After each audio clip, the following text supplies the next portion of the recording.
Pada kisah yang lalu diceritakan, Rara Angken terpaksa menerima lamaran dari Ki Dandung Amoksa demi keselamatan anaknya Raden Purbaya. Raden Purbaya yang tidak setuju mengamuk dan menyerang Ki Dandung. Hal mana mengakibatkan Ki Dandung menjadi marah besar dan mengurungnya secara terpisah dengan Rara Angken ibundanya. Raden Purbaya masih saja membuat ulah di dalam tahanan. Akhirnya Ki Dandung tak dapat menahan diri dan menghajar Raden Purbaya habis-habisan. Dan kemudian menjebloskan bocah cilik itu ke dalam tahanan khusus. Diceritakan pula tentang kedatangan prajurit dari Karangsedana yang sedang mencari Rara Angken dan Raden Purbaya. Sekarang marilah kita lanjutkan kisah ini pada pertemuan Raden Purbaya dengan seorang kakek tua aneh di dalam tahanan khusus.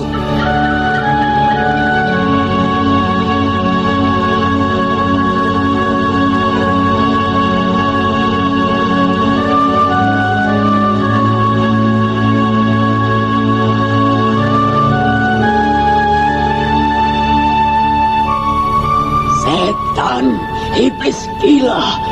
Awas, jika sampai aku berhasil keluar dari tahanan ini, akulah yang akan menghabisi nyawa iblis gila itu.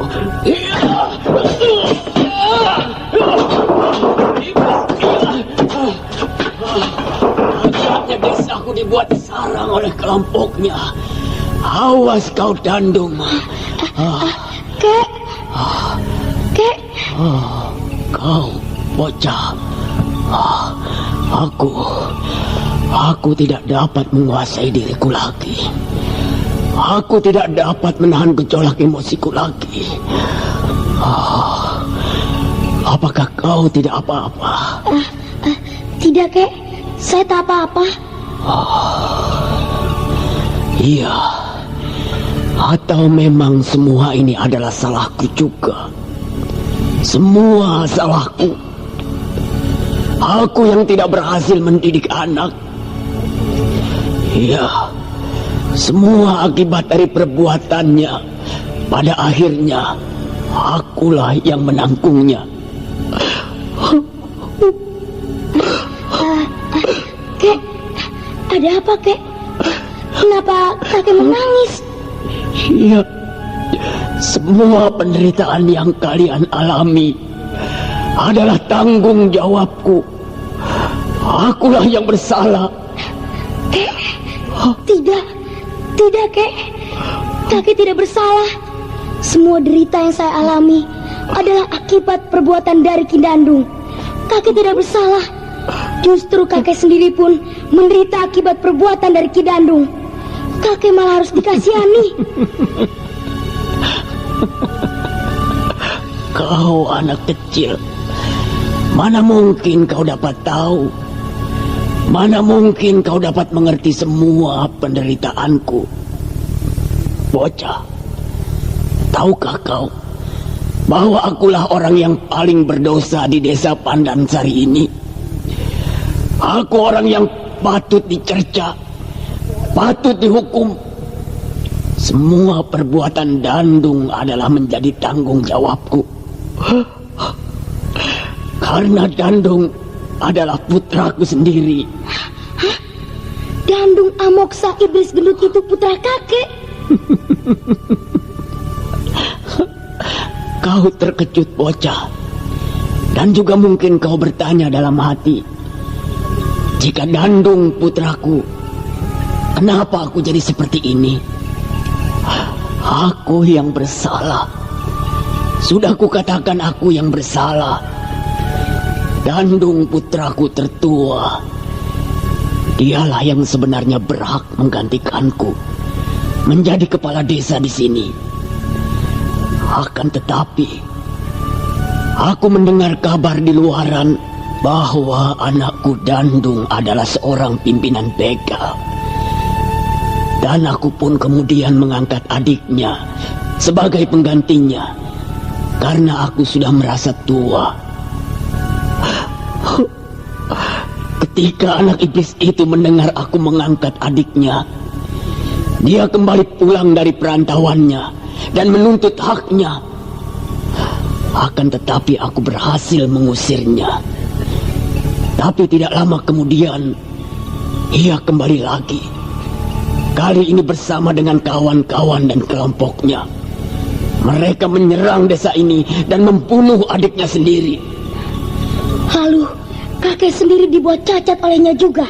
Iya, oleh perbuatannya. Dapat dikatakan oleh perbuatannya. Seorang tukang masakku yang diupah olehnya meletakkan racun pada masakan yang kumakan. Aku cepat tersadar dan memuntahkan racun itu. Akan tetapi sebagian racun sempat masuk menyerang ke pembuluh mataku. Oleh karena itu, mereka berhasil menguasai desa ini. Karena saat itu aku sedang dalam keadaan lemah. Aku sedang berjuang mengeluarkan racun dalam tubuhku. Pada saat itu jugalah mereka menangkapku dan mengikatku di sini. Benar-benar iblis gila, Ki Dandung. Rasa-rasanya jika aku sanggup dan mempunyai kepandaian, aku pun ingin membunuh manusia iblis itu. Hematlah emosimu, bocah. Di dalam tahanan ini kau hanya akan diberikan makan sekali dalam sehari. Duduklah bersandar di sampingku.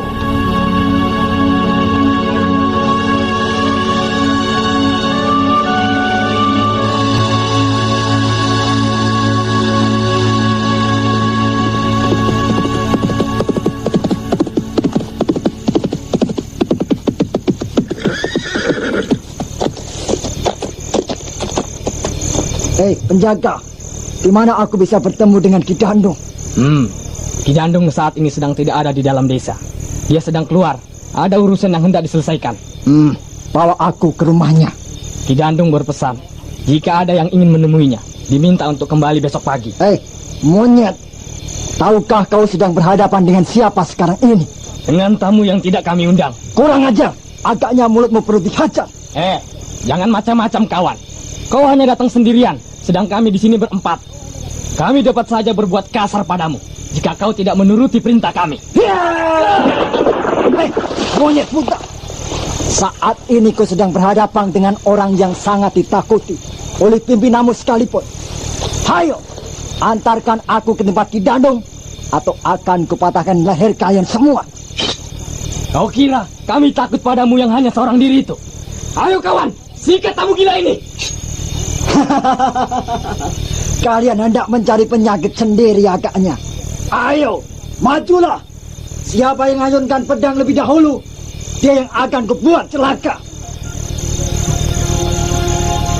Ayo, kenapa kalian diam saja? Bagus. Agaknya kalian masih waras, masih takut pada kematian. Ayo, sekarang masukkan kembali pedang kalian ke dalam sarungnya. Ayo, masukkan pedangmu dalam sarungnya. Ayo.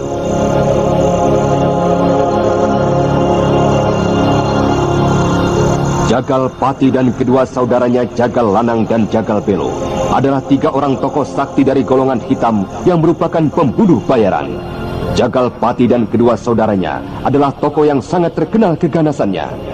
Mereka sanggup membunuh korbannya sambil tersenyum dan tanpa mengerdipkan mata sedikit pun.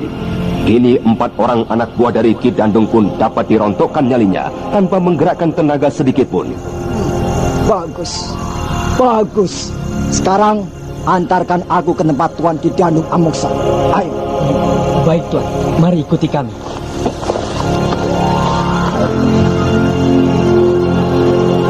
Siapa itu?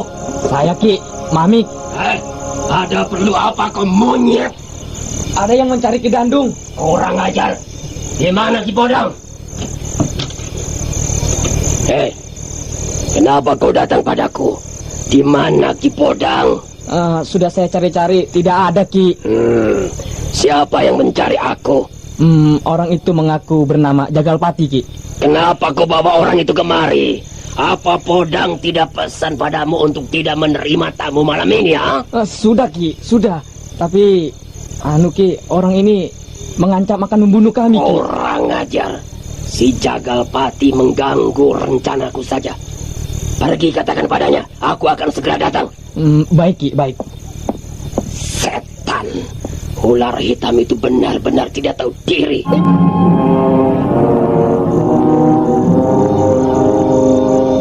Hei, gila. Kau tak dapat memohoniku. Kedua orang pelarian itu pasti ada di tanganmu. Kau bicara apa, ular hitam? Siapa yang tidak kenal padamu, Dandong? Kau adalah begal licik yang sanggup membunuh adik dan orang tuamu. Tapi padaku, pada Jagalpati si ular hitam, kau tidak bisa membohongiku. Keluarkanlah, Dandong. Kau juga akan memperoleh hadiah dari Istana Karang Sedana. Ular hitam licik. Aku mengaku kalah atas kejelianmu hingga mengetahui kedua tawananku. Tapi kau tidak akan dapat menemukan mereka walaupun kau acak seluruh desa Pandansari ini. Dandong, aku yakin kau tidak akan berani memohongi kami. Karena kau cukup tahu siapa aku dan siapa yang memerlukan tawananmu itu. Baiklah, aku akan kembali besok sore kemari. Ki Dandung, silakan Ki. Penduduk desa mengamuk, Ki. Mereka sedang menuju kemari, Ki. Kurang ajar. Bagaimana mereka sampai bisa berani bertindak seperti itu? Siapa yang memimpin mereka? Kami tak mengenalnya, Ki. Tapi agaknya orang itu yang kemarin meloloskan diri, Ki. Tunggu. Tunggu dulu, ular hitam. Uruslah sendiri urusanmu, gerbek gila. Tidak bisa. Ini adalah urusanmu. Atau barangkali kau takut, ha? Kau jangan memancing kemarahanku, Dandong. Memang aku akan memancing kemarahanmu, ular hitam. Dengarlah, orang yang memimpin gerakan penduduk itu adalah salah seorang pelarian dari Karang Sedana. Dialah yang mengawal kedua tawanan itu. Bukankah ini urusanmu? Siapakah orang itu? Di mana mereka? Tunjukkan padaku. Ayo, antarkan kami, Bami. Baik, Tuan.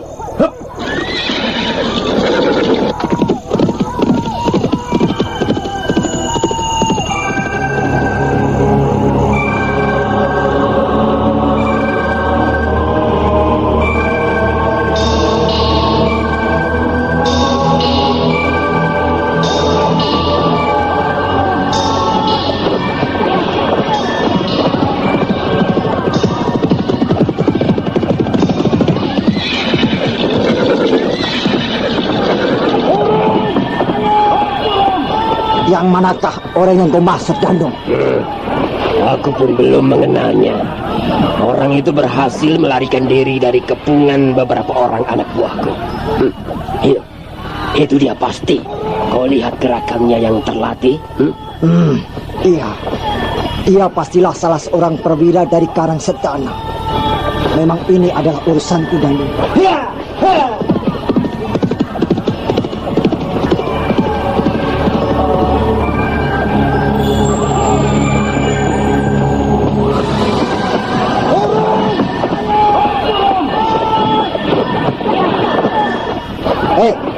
Kau memimpin orang-orang ini. Iya, benar. Aku akan bertemu dengan pimpinan desa begal ini. Kaukah pimpinannya? Apakah kau ingin meminta kembali tawanan itu? Iya. Aku menuntut agar keluargaku dikembalikan. Dan semua begal-begal yang berada di desa ini agar segera pergi dari sini. Kau menuntut keluargamu. Apakah kau tidak takut digantung jika keluarga orang itu mendengar kata-katamu? Siapakah kau sebenarnya? Agaknya kau sudah terlalu tua, sobat, hingga tidak dapat mengenaliku lagi. Atau memang pertempuran itu terlalu ramai hingga kau tidak mengenaliku lagi? Agaknya kalian semua di sini adalah antek-antek dari Ki Sentana. Aku akan mengadu nyawa dengan kalian. Maaf, aku mempunyai banyak urusan yang harus kuselesaikan, sobat. Aku tidak dapat lama-lama bermain denganmu.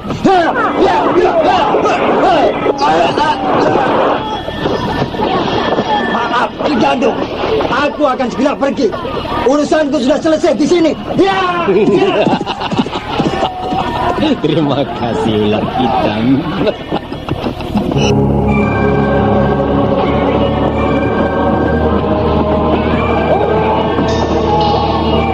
Pertempuran yang semula berjalan cukup berimbang dengan adanya Karewang kini menjadi berat sebelah karena jago andalan mereka telah gugur di tangan Ki Jagalpati. Ki Dandung yang menjadi berang kemudian ikut turun tangan membunuh penduduk yang beberapa di antara mereka sesungguhnya adalah kawannya bermain ketika kecil.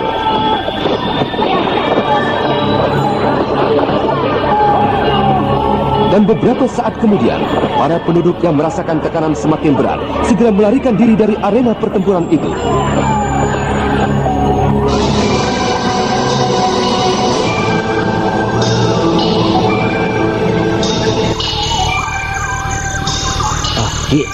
Aki bertemu juga dengan Karewang tadi. Anak goblok itu ketakutan diancam oleh Jagalpati. Sudahlah, Podang. Sekarang aku punya tugas untukmu. Malam ini juga kau harus segera meninggalkan Pandansari dan usahakan tak lama setelah fajar kau sudah berada di istana. Iya, tapi Ki, sekarang sudah hampir tengah malam. Jika harus tiba esok pagi, berarti saya harus berkuda sepanjang malam, Ki. Ya, ini perintah Podang. Carilah beberapa orang kawan sekarang juga. Iya, baik, Ki. Tapi apa yang saya harus kerjakan di sana nanti, Ki? Mintalah untuk bertemu dengan Ki Sentana di sana. Ingat, dia sekarang pasti sudah menjadi raja. Dan katakan bahwa kau adalah utusanku. Akan memberikan hadiah pada Ki Sentana, yaitu permaisuri dari Aji Konda dan putranya. Mengerti? Iya, Ki. Saya mengerti, Ki. Saya pamit saja sekarang. Bagus. Bagus, Podang. Nah, berangkatlah segera. Jangan lupa ajak beberapa orang kawan. Baik, Ki. Iya.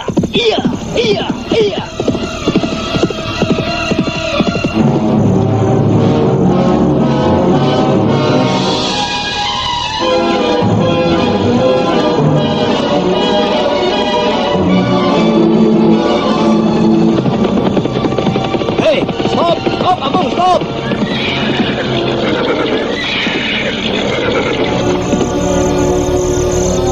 Hai, kau lihat di sana itu. Ada perapian yang menyala. Hahaha, mungkin ada seseorang yang sedang membakar daging atau apa. Ayo, kita ke sana. Iya.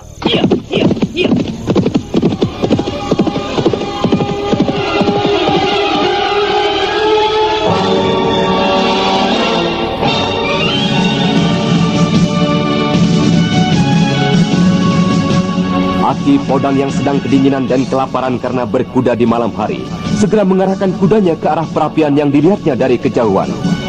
Apung yang berkuda di sampingnya tidak menghiraukan sedikit pun kata-kata Aki Podang. Dia mengikuti sambil terkantuk-kantuk. Nah, para pendengar sekalian, apakah yang ditemui Aki Podang di tengah malam yang gelap dan dingin itu? Dan nasib apakah yang akan menimpa Rara Angken dan Raden Purbaya? Lalu bagaimana pula kisah dari keempat pendekar Ning Sewu?